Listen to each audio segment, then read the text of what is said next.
Hello everyone. Today we continue our previous chapter, that is structure and bonding.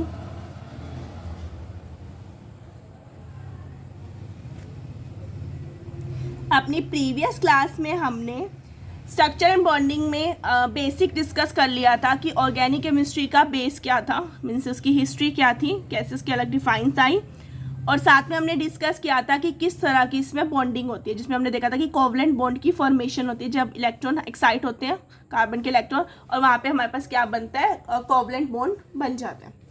अब इसी को आगे हमें नेक्स्ट टॉपिक इसका करेंगे। हमारा नेक्स्ट टॉपिक आता है बॉन्ड एनर्जी।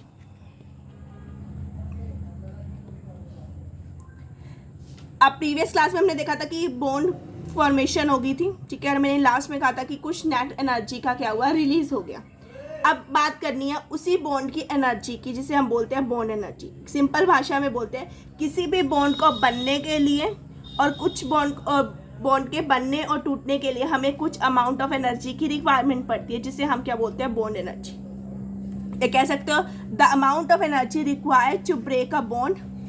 अब बॉन्ड ब्रेक हो रहा है तो जो उसके एटम्स होंगे वो आपस में क्या हो जाएंगे, सेपरेट आउट हो जाएंगे, ठीक है, सेपरेट आउट होंगे, यानी हमने उसे क्या कर दिया, सेपरेट कर दिया अलग अलग कॉन्स्टिट्यूएंट्स में। तो अमाउंट ऑफ एनर्जी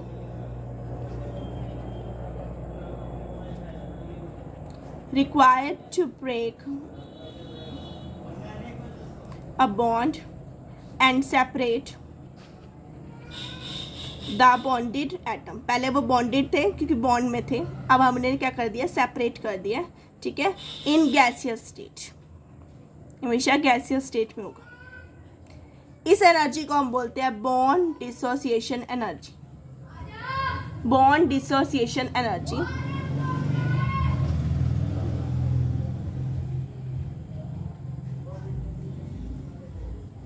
सबसे सिंपलेस्ट की बात करें, जैसे हमने पीछे भी बात किया हाइड्रोजन की, ठीक है,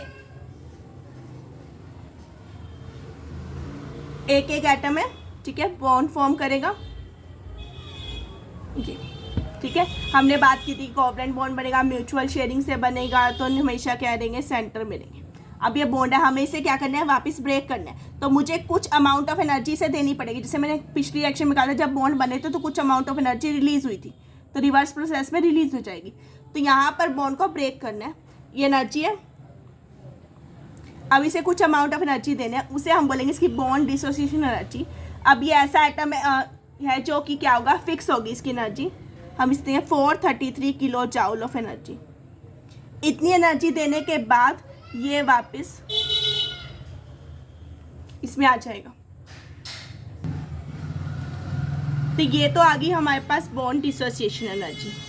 अब इसी का रिवर्स कर दो, अब इसमें तो एनर्जी उसने क्या किया, अब्सॉर्ब की, यानी एनर्जी हमें देनी पड़ी, रिक्वायर्ड थी हमें। अगर रिवर्स हुआ, 1 mole of hydrogen atom,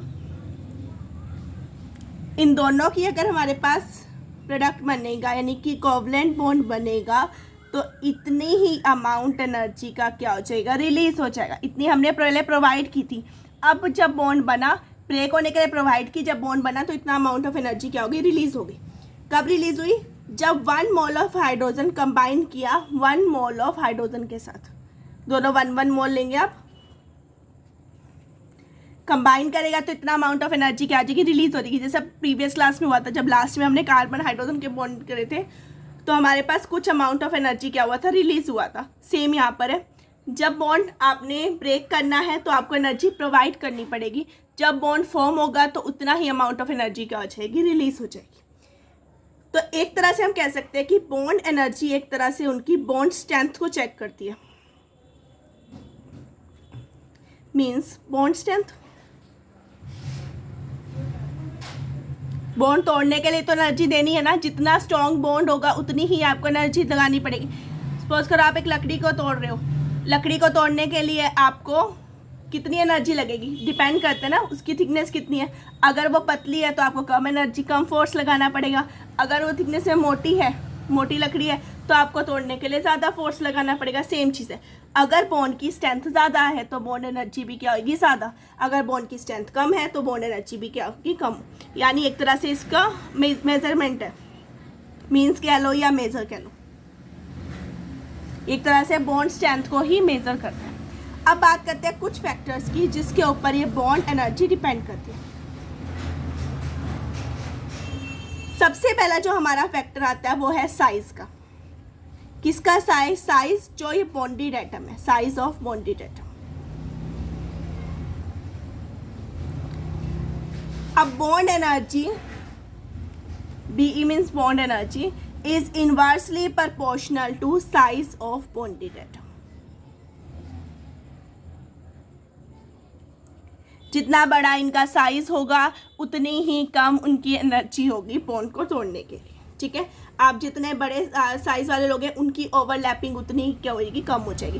suppose करो मैं यहाँ पे ऑर्बिटल्स की बात करूँ, जितने छोटे होंगे उतनी ही उनकी अच्छी ओवरलैपिंग होगी, और जितना उनका साइज बड़ा होता जाएगा उतनी ही ओवरलैपिंग उनकी क्या हो जाएगी, कम होती जाएगी। ओवरलैपिंग कम हुई यानी कि स्ट्रेंथ कम हुई, तो आपको उतनी ही कम एनर्जी उन्हें प्रोवाइड करनी पड़ेगी। तो इसके लिए बॉन्ड एनर्जी क्या आएगी, हाई, और इसके लिए बॉन्ड एनर्जी क्या आएगी, लो, जब ओवरलैपिंग होएगी। ठीक है, अभी तो इंडिविजुअल है ना, जब कोवलेंट बॉन्ड बनेगा, मैं तब की बात कर रही हूँ, तब इनकी एनर्जी क्या होएगी, हाई, और इनकी एनर्जी क्या होएगी, लो। यानी कि जो साइज बॉन्डेड एटम है उसका साइज कैसा है उसके ऊपर डिपेंड करता है कि उनको ज़्यादा एनर्जी देनी पड़ेगी या कम एनर्जी। अब बताए सेकेंड फैक्टर पे। Second factor is bond length. अब बॉन्ड लेंथ की बात करते हैं। बॉन्ड लेंथ होती है दोनों बॉन्ड के बीच का डिस्टेंस, न्यूक्लियस के बीच का डिस्टेंस। तो बॉन्ड लेंथ होती है दोनों जो एटम्स बाउंडेड हैं उनके न्यूक्लियस के आपस का बीच का डिस्टेंस, उसे हम उसकी क्या कहते हैं, बॉन्ड लेंथ। तो bond energy is inversely proportional to bond length. जितनी ज़्यादा बॉन्ड लेंथ उतनी कम उसकी एनर्जी, और जितनी कम बॉन्ड लेंथ उतनी ही ज़्यादा उनकी एनर्जी। मीन्स सपोज करो दो एटम्स हैं, बाउंडेड एटम्स, ये उनकी बॉन्ड लेंथ है। ठीक है, ये लार्ज है और ये स्मॉल है। अब इसे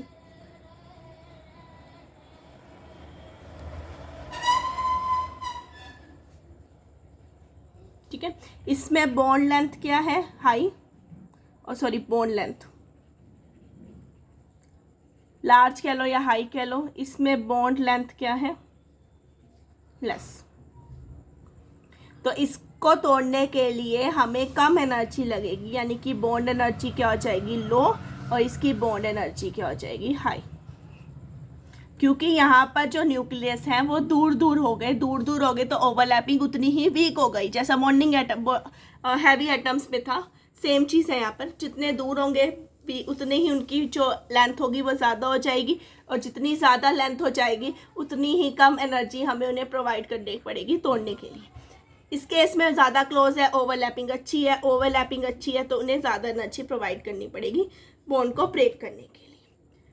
अब आते हैं अपने थर्ड फैक्टर पे। Third is nature of rest molecule, rest of the molecule. अब रेस्ट ऑफ द मॉलिक्यूल का क्या मतलब है? अब ऐसा नहीं है कि जब मैं सेम टाइप की बात कर रही हूँ, लाइक मैं कार्बन हाइड्रोजन बॉन्ड की बात कर रही हूँ, हर बार CH बॉन्ड को तोड़ने के लिए सेम अमाउंट ऑफ एनर्जी नहीं देनी। बाय अब एक केस तो ये है जिसमें ये क्या है, CH, आप ले लो CH4 में आपके पास 4 इक्विवेलेंट कार्बन हाइड्रोजन बॉन्ड है।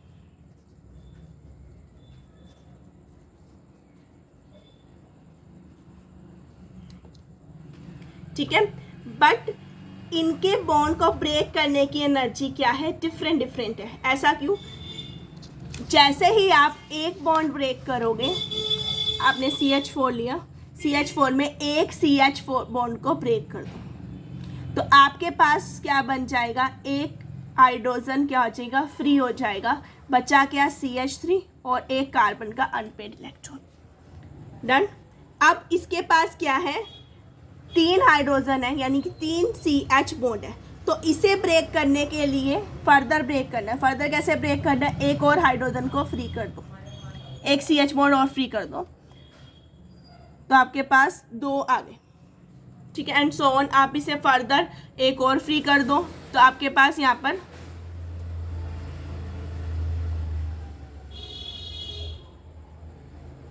ये आ गया, ठीक है। फर्दर एक और फ्री कर दो, इस तरह से आप इसे कर सकते हो। तो हर बार क्या है, आपको अलग अलग अमाउंट ऑफ एनर्जी प्रोवाइड करनी पड़ेगी। यहाँ पर आप अलग अमाउंट ऑफ एनर्जी प्रोवाइड करोगे, इसके लिए अलग, इसके लिए अलग, हमेशा एक सिंगल अमाउंट नहीं है, इक्वल नहीं है, हमेशा क्या है, अलग अलग। एक और एग्जांपल देखते हैं, OH बॉन्ड की बात करते हैं। तो CH हो गया, ऐसे ही OH बॉन्ड की बात करते हैं। अब ये OH बॉन्ड किस टाइप के मॉलिक्यूल में है, इसके साथ कोई R ग्रुप लगा हुआ है या इसके साथ कोई H ग्रुप लगा है। R को सिंपल हम ले लेते हैं मिथाइल, R हमारे अल्काइल ग्रुप्स होते हैं, ठीक है। तो यहाँ मिथाइल ग्रुप ले लिया, CH3OH। तो यहाँ पर OH बॉन्ड को ब्रेक करने के लिए जो अमाउंट ऑफ एनर्जी जाएगी, और यहाँ ये वाटर है, ये मिथाइल अल्कोहल है, ठीक है। दोनों के केस में जो OH बॉन्ड को ब्रेक करने के लिए एनर्जी की रिक्वायरमेंट है वो क्या है, डिफरेंट। बिकॉज यहाँ पे जो दूसरा जो ग्रुप लगा हुआ है साथ में, उसका नेचर क्या है, अलग, वो सिंगल हाइड्रोजन है, यहाँ पर CH3 है, ठीक है। तो जो ऐसे ग्रुप्स होते हैं जो कि हम कह सकते हैं पॉली एटॉमिक मॉलिक्यूल्स हैं, जिनमें दूसरे जो रेस्ट पार्ट पे अलग अलग ग्रुप्स लगे हुए हैं, इस केस में हमारे पास अलग अलग अमाउंट ऑफ एनर्जी हो सकती है बॉन्ड को ब्रेक करने के लिए। यानी सिंपल भाषा में आप कह सकते हो कि बॉन्ड एनर्जी डिपेंड करेगी nature of rest of the molecule, कैसा उनका बाहर वालों का नेचर है। अब इसमें नेचर में 4 हाइड्रोजन्स थी, ठीक है, सेम था एनवायरनमेंट।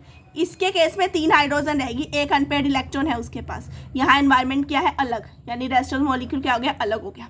इस केस में 2 इलेक्ट्रॉन्स है उसके पास अलग अलग, और 2 ही हाइड्रोजन है, तो नेचर अलग है, इस केस में अलग है। तो जब नेचर अलग है तो बॉन्ड एनर्जी भी क्या होगी, डिफरेंट। तो हर बार जैसा उसका नेचर होगा वैसी ही अमाउंट ऑफ एनर्जी आप उसे क्या करोगे, प्रोवाइड करोगे। तो अब अलग अलग बॉन्ड के लिए, जैसे इस केस में बात करी जाए तो 4 अलग अलग बॉन्ड है, ब्रेक करने के लिए अलग अलग अमाउंट ऑफ एनर्जी आएगी। तो आप किसे बॉन्ड डिसोसिएशन एनर्जी या बॉन्ड एनर्जी कंसीडर करोगे, तब इस केस में हम लेते हैं उसकी एवरेज वैल्यू। तब हम कंसीडर करते हैं एवरेज वैल्यू को, सारे बॉन्ड्स की जो एवरेज वैल्यू है वो ले लोगे, उसे आप कंसीडर करोगे उसकी बॉन्ड एनर्जी, ठीक है। कुछ केसेस में बॉन्ड एनर्जी और एवरेज वैल्यू सेम रहेगी, बिकॉज उसमें कोई फर्क नहीं पड़ता। जैसे HH है या HI है, HCl ले लो, HBr ले लो, इनमें से कुछ भी ले लो, ठीक है, क्योंकि इनके साथ कोई रेस्ट ऑफ द मॉलिक्यूल हो ही नहीं सकता, साइड पे कुछ नहीं जा सकते, क्योंकि दोनों एक एक ही बॉन्ड बनाते हैं, ठीक है। तो इनके अंदर जो सिंगल इनके बॉन्ड को ब्रेक करने के लिए एनर्जी आएगी वही इनकी एवरेज वैल्यू है, कोई फर्क नहीं है। बट कुछ जैसे CH हो गया, जैसे हमने यहाँ पे देखा, OH हो गया, OH लगा लो, कुछ भी NH ले लो, या कार्बन कार्बन की बॉन्ड ले लो, ठीक है।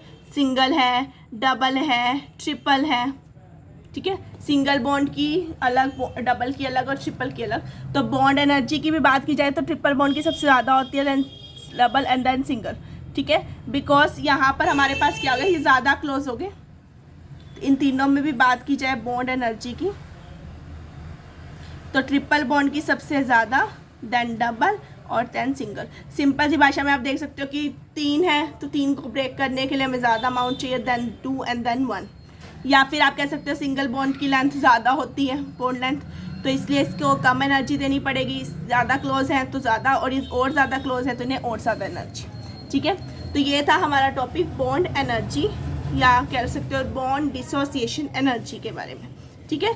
जब बॉन्ड को हमें ब्रेक करना है तो हमें कुछ अमाउंट ऑफ एनर्जी प्रोवाइड करनी पड़ेगी, और जब बॉन्ड फॉर्म होगा तो उतना ही अमाउंट ऑफ एनर्जी क्या हो जाएगी, रिलीज हो जाएगी। और उससे रिलेटेड हमने कुछ फैक्टर डिस्कस किए, ओके। अपनी नेक्स्ट क्लास में हम इसी के नेक्स्ट टॉपिक को डिस्कस करेंगे। Thank you everyone.